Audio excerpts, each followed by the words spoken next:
Captain Midnight.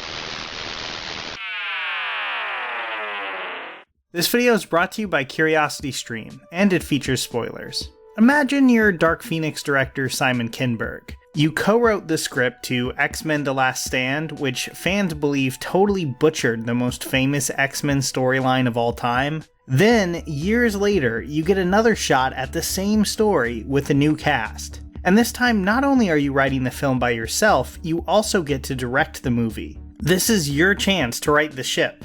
And then the film comes out, and not only does it have a lower opening weekend than any X-Men movie ever, it also gets significantly worse reviews than your first Dark Phoenix movie. That has to be rough. And you know, having seen this thing a few days ago, I'm not quite sure it deserved to fail as brutally as it has. The Disney buyout really took the wind out of the sails in terms of audience excitement, with many basically writing the movie off, and some idiots even predicting it wouldn't come out at all.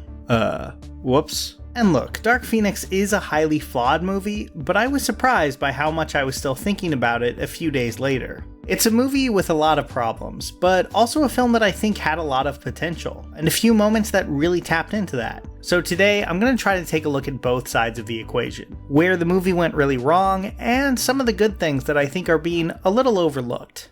It's one team that will not yield, the team that strikes like thunder. X-Men.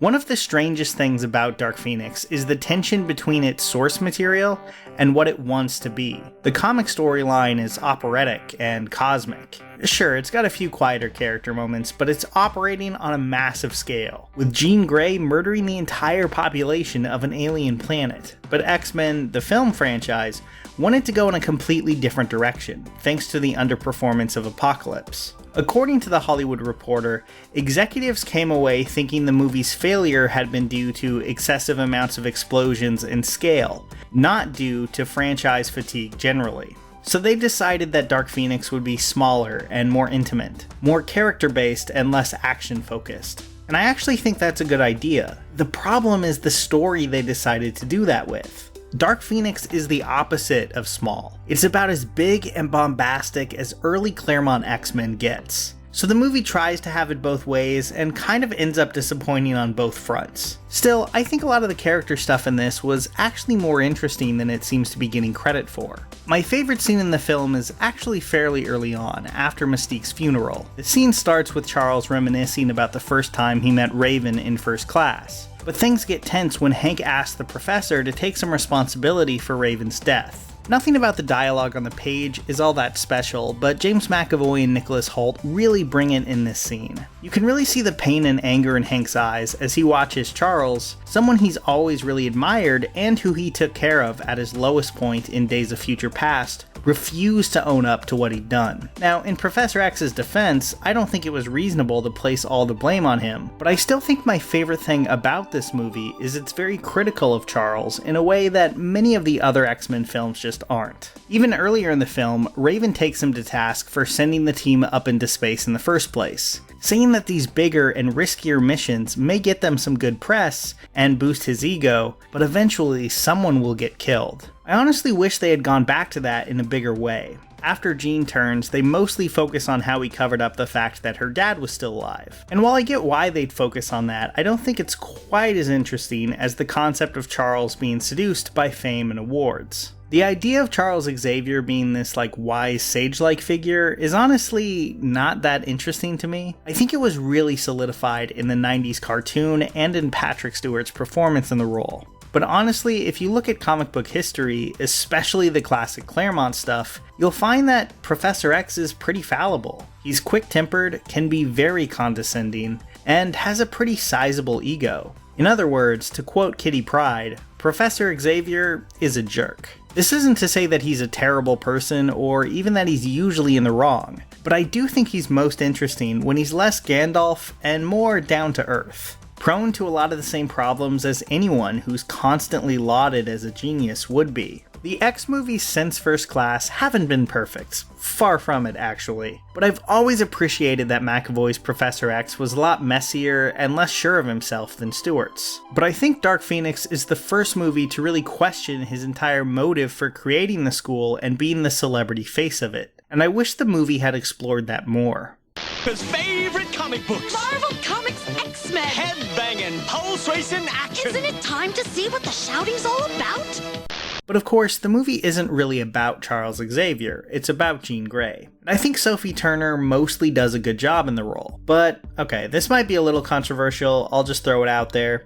Even though I sometimes really like the character of Jean Grey, like I thought Dennis Hopeless's comic about her was really great and pretty overlooked. I've never really been the biggest fan of the Dark Phoenix story. And honestly, the main problem I have with it is made even worse in this movie. Very little of the awful things that happen because of her are the result of her choices. To illustrate what I mean, I'm going to compare her character arc in this movie to another character. So okay, random spoiler warning for Buffy the Vampire Slayer Season 6. Which actually feels appropriate here since the creator of the show, Joss Whedon, wrote some of my favorite X-Men comics. Anyway, in the last few episodes of that season, Buffy's friend Willow, a powerful witch, has her girlfriend Tara shot and killed in front of her by a stray bullet intended for Buffy. She's been trying to avoid the darker aspects of using magic all season, but in that moment something snaps, and she decides right there to load up on all the forbidden dark magic she can and embrace the rage and fury she feels, murdering the guy who shot Tara and nearly getting everyone else killed too. On the surface, this is a pretty similar story to Jean's. Our trustworthy, likable lead is transformed into someone capable of killing the entire planet. Classic sci-fi fantasy stuff. But the key difference is that even though it was driven by grief and trauma, Willow chose to embrace that dark power. She knew it would get people killed, and she decided to do it anyway. She made a decision that she'd have to live with for the rest of the show's run. That's not really Jean's situation at all. She basically became infected when she was saving people's lives and had no way to know what would happen to her. In the movie, she keeps telling people to stay away because she'll lose control. And when she kills Mystique in what's pretty clearly an accident, it's hard to blame that on Jean instead of, the alien energy in her body. So when other characters start blaming her for her actions, it just feels kinda confusing. And even some of the bad choices she does make, it's always unclear how much of it is actually her making those choices and how much isn't. The movie tries to sell us on this story being Jean's, tortured dark night of the soul or something, when really, it all just seems like the energy's fault. And I think that makes it feel a lot shallower than if we had seen Jean really enjoy these new powers and maybe being seduced by them. If this really is a Jean Grey story, she should be the one steering it, not an alien life form whose motives are barely mentioned. Heads up, it's Water Wars, the new X-Men Water Wars collection with the coolest water weapons you've ever seen. Speaking of aliens, let's talk about those villains. This is probably the most glaring flaw of the movie. If you're gonna shell out for Jessica Chastain, at least have something for her to play. The movie had to be massively rewritten after Captain Marvel came out, and apparently had too similar of an ending, including the aliens being Skrulls and pretty much everything. So we ended up with an entirely new backstory. And maybe that's why Chastain's character feels so bare bones. And while I understand why a lot of people are really angry about this is hardly the first superhero movie to have a really underwhelming villain. But yeah, these aliens have a real TV villain of the week feel to them, and they're just not very fleshed out. But I do think that would have been less of a problem if Jean's central story had just been more satisfying. Then there's Magneto. This was a bummer. So Magneto is one of my favorite Marvel characters, and probably my favorite X-Men character, just full stop. And I've really enjoyed both film versions of him. But these more recent movies have always tried to work to find a reason for him to be a villain again, at least for a while. And while I think they did it pretty well in Days of Future Past, it feels really, really strained in Apocalypse, which I'd actually argue is a much worse movie than Dark Phoenix. But of course, Phoenix does do this a bit too, with Hank and Eric teaming up to kill Jean after the death of Raven. And I guess I can buy that as a motive, but it feels pretty flimsy when all it takes is one speech from Charles to completely change their minds. He feels very forced into this story just because people expect Magneto to be there. And it's too bad that this will probably be the last thing we ever see from this version of the character. Still, that final scene between him and Charles was great, and it reminded me why their dynamic works so well in the first place. So overall, Dark Phoenix is a very flawed movie, but I think it has some great acting and some really interesting ideas that could have been expanded on more with a better script. The tension between the story they were adapting and the kind of movie they wanted to make was just too much, and it resulted in a pretty movie. Still, I really do think there was enough interesting moments in this that could have added up to something more. I don't think it quite deserves the amount of hate that it's gotten. Stuff like complaining about how the characters should be way older, that's just never really been that compelling of a criticism to me because, if anything, it feels true to its comic book origins. Dark Phoenix is the entire run of the Fox X-Men movies in miniature. Good performances and moments of real greatness, but with plenty of bland, uninteresting stuff there to weigh it down too.